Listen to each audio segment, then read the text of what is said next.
আসাদুল এবং আহাদুলের বদলে খোদা না করুক যদি সমর আর সমীর মারা যেত, আজকে ঢাকায় মিছিলের চোটে থাকা যেত।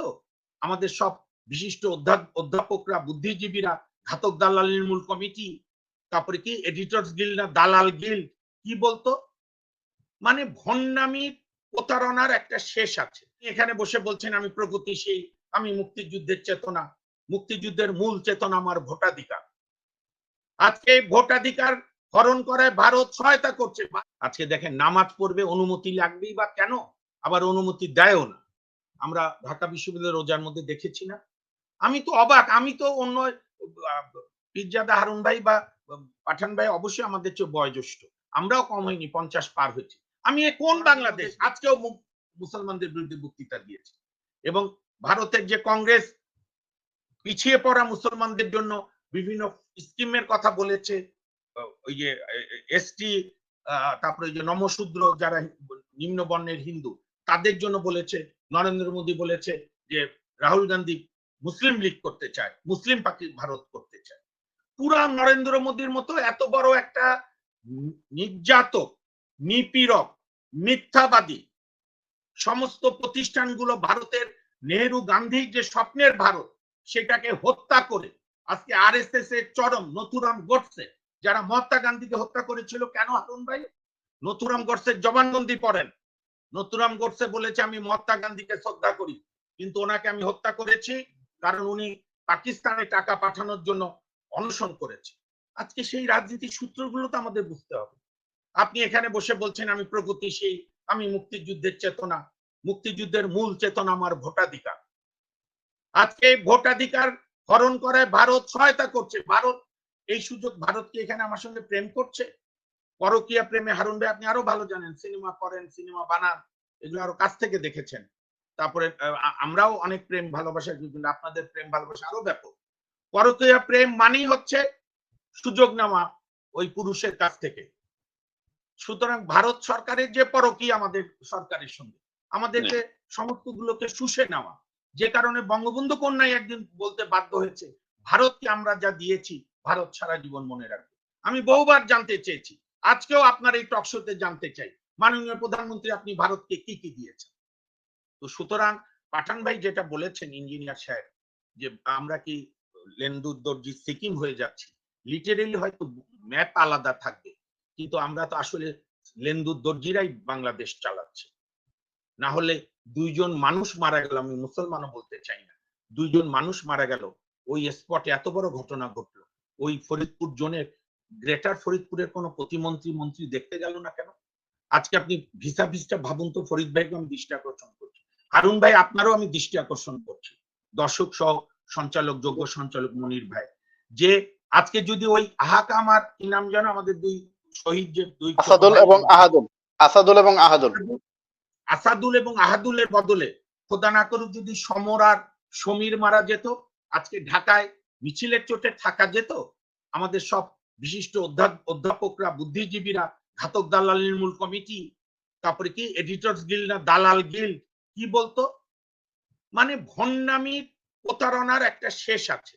আমাদের দর্শকরা যে সমস্ত প্রশ্ন করেছে, আমি আগে টক শো তো বলেছি, সহজ বাংলায় গণভবন চায় কিনা এই মামলা তদন্ত করতে, হয়তো চাইবে না, যে কারণে তদন্ত হবে না। দু একদিন পরেই দেখবেন বিএনপি, জামাত সহ বিরোধী দলের নেতা কর্মীদের গ্রেফতার অভিযান চলবে এই ঘটনাকে কেন্দ্র। শোনেন, আমি একটা শেষ উদ্ধৃতি দিয়ে আমার কথা শেষ করি। আমি বিভিন্ন আপনার মতো এত জনপ্রিয় টক শো সহ অন্যান্য টক শো তো আমার যাওয়ার সৌভাগ্য হয়।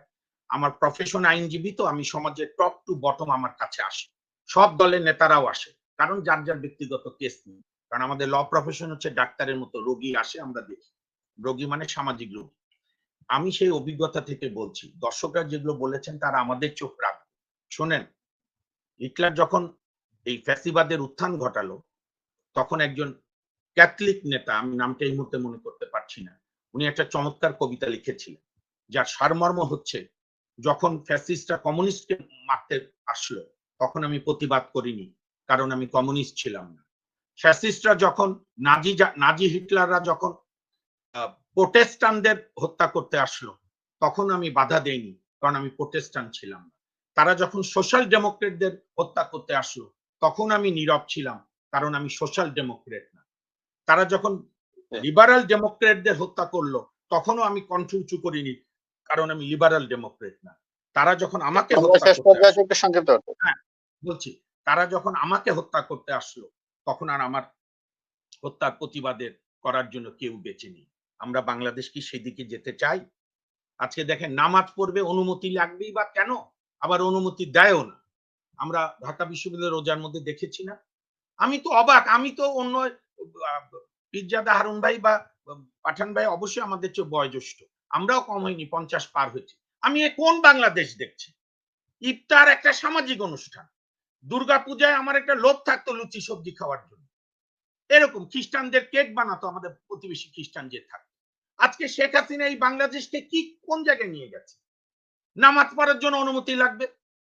আর মুসলমান দুইজন বা বাংলাদেশের দুইজন নাগরিক নির্মম হত্যাকাণ্ডের শিকার হবে। প্রথম 2-3 দিন কোনো মিডিয়া খবর দেয় না। আমি যোগাযোগ করেছিলাম, তারা বলেছে মামুন ভাই আপনারা সরকারের সংস্থা দিয়ে জিজ্ঞেস করেন কেন নিউজ ব্ল্যাক আউট করালো। এখন ফরিদপুরে জনগণের এই বিদ্রোহের মুখে বাধ্য হয়ে কিছু নিউজ দেয়। কাজে আমি দর্শকদের বলবো, প্লিজ আপনারা আমার চেয়েও প্রজ্ঞাবান। কোন দলের প্রতি আনুগত্য, অন্ধ আনুগত্য না হয়ে আসুন আমরা সবাই নাগরিক হই। শেখ হাসিনার ভুলও ধরি, বেগম জিয়ার ভুলও ধরি। ওই যে একজন দেবতা আরেকজন ভিলেন, এই রাজনীতি থেকে সরে এসে আমরা নাগরিক অধিকার আন্দোলনটা গড়ে তুলি। একটাই কথা, ভোটাধিকার দাও, ভোটের মাধ্যমে সরকার বদল হবে, ভোটের মাধ্যমে সেবক বদল হবে। তুমি অনেক ভালো কাজ করেছো, আলহামদুলিল্লাহ। তুমি এই কলঙ্ক জাতিকেও দিও না, নিজেও কলঙ্কিত হয়েও না। আমি শেষ খালি একটা লাইন বলে আমি শেষ করছি। ওই যে হারুন ভাই বলছিল উন্নয়নের কথা, উন্নয়নের গল্প শোনেন। এবং এই কথা আমার না, এই যে ঢাকা মেট্রো রেল যারা চলাফেরা করেন, আমরাও চড়ি। ঢাকা মেট্রো রেল এখন যে বানাচ্ছে মনির ভাই এবং যারা এখন তদারকি করছে, সেই এটা বলে আমি শেষ করছি। সেই মেট্রো রেলের কোম্পানির নাম হচ্ছে Dhaka Mass Rapid Transit Company. তারা একটা cost of the constructing metro rail in India versus Dhaka নিজেরাই একটা রিপোর্ট তৈরি করেছে। দুর্ভাগ্যবশত আওয়ামী লীগ বুঝতে পারেনি, তাহলে রিপোর্টটা করতে দিত। সেইখানে গত 2023 থেকে আজ পর্যন্ত 22 থেকে মেট্রো রেলের কিলোমিটার প্রতি খরচ আছে। জয়পুরে মেট্রো রেলের কিলোমিটার প্রতি খরচ হয়েছে, আপনি একটু নোট নেন স্বামী মনির ভাই, আপনার ভাই হিসাবে বলছি, জয়পুরে অর্থাৎ রাজস্থানের রাজধানী ভারতের, জয়পুরে খরচ হয়েছে $4,17,00,000, চেন্নাইতে $5,55,00,000, হায়দ্রাবাদে $3.81 কোটি, নাভি মুম্বাইয়ের পাশে একটা শহর, সেখানে $2,74,00,000, মেট্রো রেলে $5,69,00,000। এই যে গুজরাতের কসাই বলে যে কুখ্যাত নরেন্দ্র মোদী মুসলমান হত্যা করেছিল, সেই গুজরাটে মেট্রো কিলোমিটার নির্মাণ ব্যয় $5,06,00,000। নাগপুর হচ্ছে মহারাষ্ট্রের একটা শহর, কিলোমিটার প্রতি ব্যয় পড়েছে $3,68,00,000। আর আমাদের উত্তরা মতিঝিলিতে কত ব্যয় পড়েছে জানেন? কিলোমিটার প্রতি $12,89,00,000। উন্নয়নের কেন এত শনৈ শনৈ আপনি বোঝেন না?